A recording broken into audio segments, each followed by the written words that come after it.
भाइयों और बहनों, हिंदुस्तान में मुसलमानों को अगर कोई बचा सकता है तो वो खुद अल्लाह और उसके जात। मिस्र में बनी इसराइलियों को फ़िरौन अपना ग़ुलाम बना के रखा था और उस पर जुल्म और ज़्यादती के पहाड़ तोड़ रखे थे। अल्लाह पाक ने इन बनी इसराइलियों को बचाने के लिए हज़रत मूसा अलैहिस्सलाम का मुंतखब किया और मूसा अलैहिस्सलाम को कहा, मेरे बंदों को मिस्र के राजा फ़िरौन के जुल्म और ज़्यादती और ग़ुलामियत से आज़ादी दिलाओ। और हज़रत मूसा अलैहिस्सलाम ने फ़िरौन के चंगुल से रातों रात बनी इसराइलियों को समंदर पार कराया और उसका पीछा करते हुए फ़िरौन आया और फ़िरौन को अल्लाह पाक ने, जिसके लिए बनी इसराइल और मूसा अलैहिस्सलाम के लिए समंदर को रास्ता कर दिया और फ़िरौन के लिए वो समंदर बना दिया और उसमें डुबा के फ़िरौन को मार डाला। तो जालिम को अल्लाह पाक देख रहा है कि उसकी जुल्म की हद कहाँ तक है और उसकी लाश को ता क़यामत तक जिन लोगों के सामने इबरत के तौर पर रखा जो आज तक है। तो जालिम जुल्म करते हैं लेकिन देखते नहीं कि उनकी जुल्म की तारीख दुनिया में हमेशा के लिए रह जाएगी। इसी तरह हिंदुस्तान की राजनीति मुसलमानों से शुरू और मुसलमानों से ख़त्म होती है। बीजेपी गोदी मीडिया को मुसलमानों के खिलाफ प्रोपेगेंडा के लिए दिन रात लगा दिए हैं। उसके अलावा उसके militant organisations Bajrang Dal, BHP, RSS को दिन रात मुसलमानों के खिलाफ लगा दिए हैं। जुलूस, यात्रा, धर्म संसद ये सब करा के हमेशा फ़िज़ा को अपने फेवर में करने के लिए, वोटों को पोलराइज करने के लिए बीजेपी लगी रहती है। कहते हैं कि मुसलमान 4 शादी करते हैं और 40 बच्चा पैदा करते हैं। अगर ऐसा होता, हिंदुस्तान में मुसलमानों ने 800 साल हुकूमत किया, एक भी हिंदू नहीं होता। ये झूठा प्रोपेगेंडा कब तक बीजेपी फैलाएगी और लोगों को गुमराह करेगी। टेम्पोररी उनको फ़ायदा मिल रहा है लेकिन देश की बुनियादों को वो कमज़ोर कर रही है। मुसलमान बेचारे को चाहिए कि वो इश्तियाल अंगेज़ी का जवाब इश्तियाल अंगेज़ी से ना दे। वो अगर उसके घर, दुकान, बाज़ार या मस्जिद के सामने से गुजरे और वो इश्तियाल अंगेज़ तकरीर करे तो उसका रिएक्शन ना ले। हाँ, अगर उस पर हमला करे, उसके मस्जिद पर हमला करे, उसके घर पर हमला करे तो किसी को भी अपने आप को बचाने का हक है। आप जो है, ख़ासकर मुझे मुसलमानों से गुजारिश है कि वो अपने बच्चों को तालीम की तरफ लेके चले, तालीम की तरफ ध्यान दे, क्योंकि तालीम ही एक ऐसी चीज़ है जो कौम को आगे ले जा सकती है। बीजेपी अपने नेताओं के बेटे तो अमेरिका, इंग्लैंड, बाहर के कंट्री में पढ़ाते हैं लेकिन अनपढ़, कम पढ़े लिखे लोगों को वो गुमराह करते हैं, मुसलमानों के खिलाफ दिन रात उभारते हैं कि वो उसके दुश्मन है, उसके देश को वो कब्जा कर लेंगे, 40 बच्चा पैदा करते हैं। ये झूठे प्रोपेगेंडा कब तक, इसके बल पर कब तक बीजेपी इस देश में हुकूमत करेगी। आज मणिपुर जल रहा है, 300 से ज़्यादा चर्चेज जलाए गए और 150-200 के करीब लोग मर गए।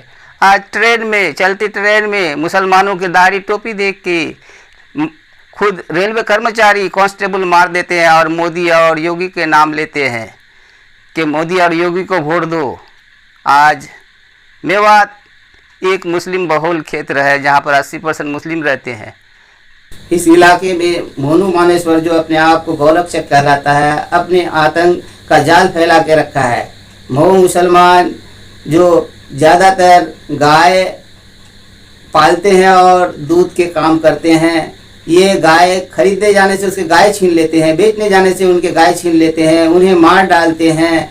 और फिर हाल ही में जुनैद और नासिर नाम के 2 नौजवानों को उनके बुलेरो कार में गाय के शक में गौरक्षक मोनू मानेश्वर और उनके साथी उनको मार डालते हैं।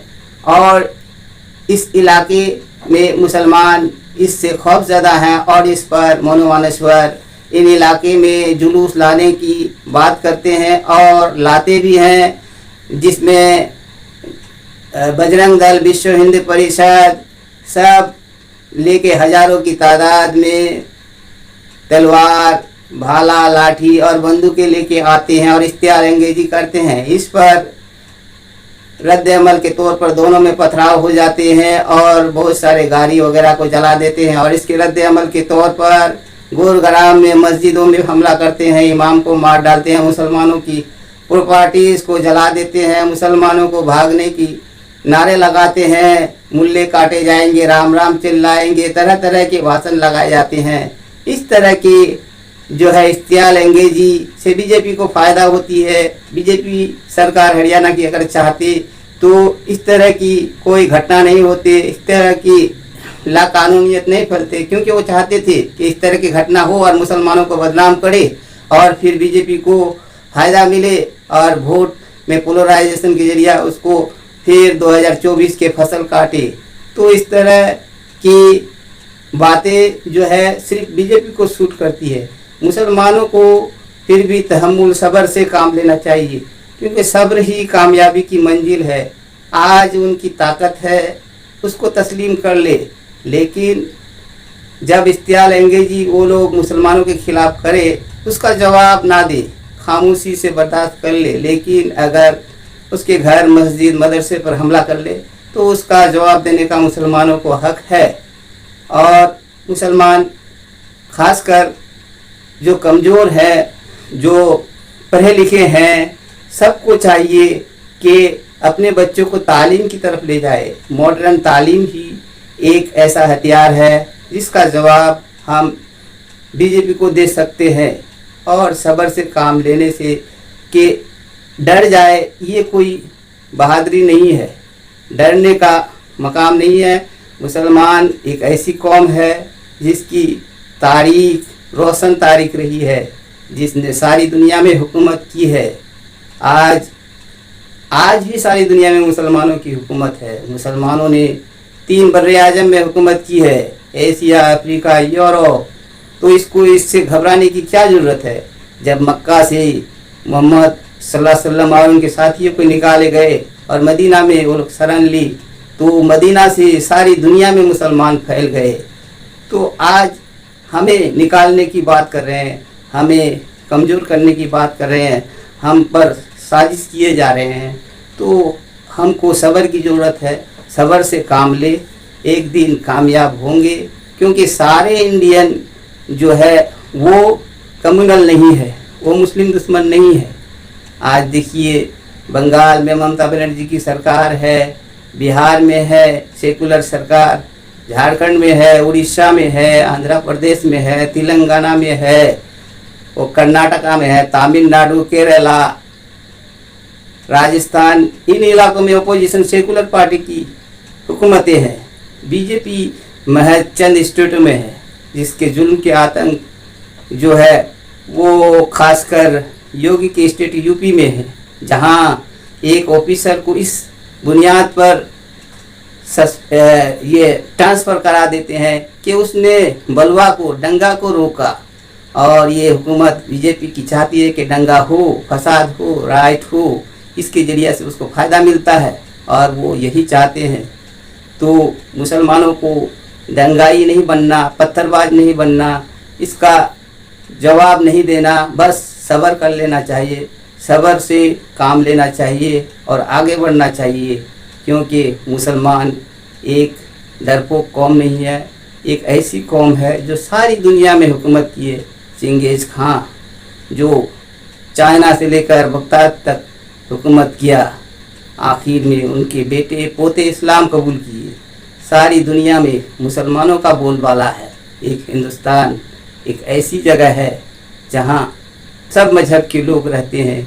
इसी बुनियाद पर इस देश को सेकुलर बनाया गया और हिंदू राष्ट्र बना के सबसे पहले मुसलमानों को टारगेट इसलिए किया जा रहा है कि मुसलमान माइनॉरिटीज़ में सबसे बड़ी है। अगर इसको बीजेपी कब्जा कर ले तो छोटी छोटी माइनॉरिटीज़ जैसे सिख, क्रिश्चियन, बौद्ध, जैन, इन लोग को कब्जा करने में कुछ उनको परेशानी नहीं होगी। इसलिए जो छोटे माइनॉरिटीज़ हैं, सिख भाई हैं, क्रिश्चियन हैं, इन लोगों को मुसलमानों के लिए भी आवाज़ उठाना चाहिए।